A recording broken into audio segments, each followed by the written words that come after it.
Қайырлы күн достар, бүгін шоколадты печенье әзірлейміз.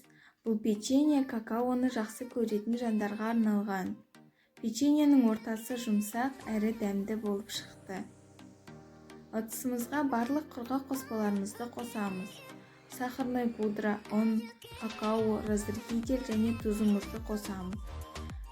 Бұл рецептпен дайындамастан бұрын ең алдымен сары майымызды бөлме температурасына қойғанымыз жөн. Осы заттардың барлық мөлшерін астында описанияда қалдырамын. Сол жерден қарасаңыздар болады.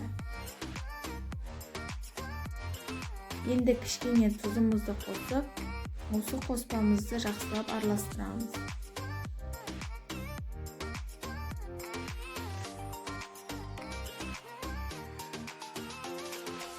Енді жұмсақ сары майымызды миксерлеп араластырамыз.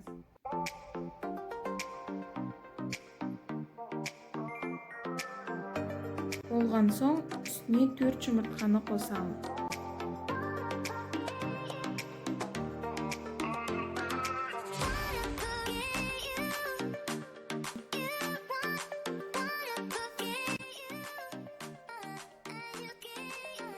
Төрт жұмыртқамызды қосып, барлығын жақсылап араластырамыз.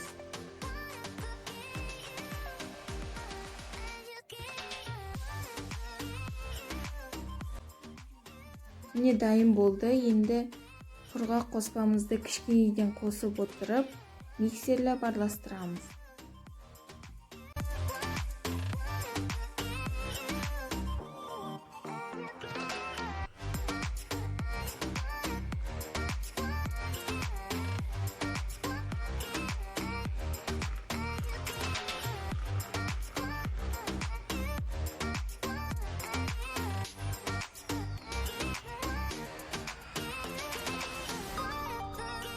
Сөйтіп барлығын бірнеше бөлікке бөліп, барлығын миксерлеп араластырамыз. Миксерге араластыру қиын болған кезде қолмен араластырамыз. Массамыз дайын болған соң, оны 1 сағат немесе 2 сағатқа холодильникке қоямыз. Содан соң, оны кішкене азырақ болса, ұнды салып, осындай дөңгелек шариктер жасап шығамыз. Осы шариктерімізді сахарный пудраға домалатамыз. Содан соң 180 градуста 20-25 минуттай пісіреміз. Міне дайын болды, астарыңыз дәмді болсын.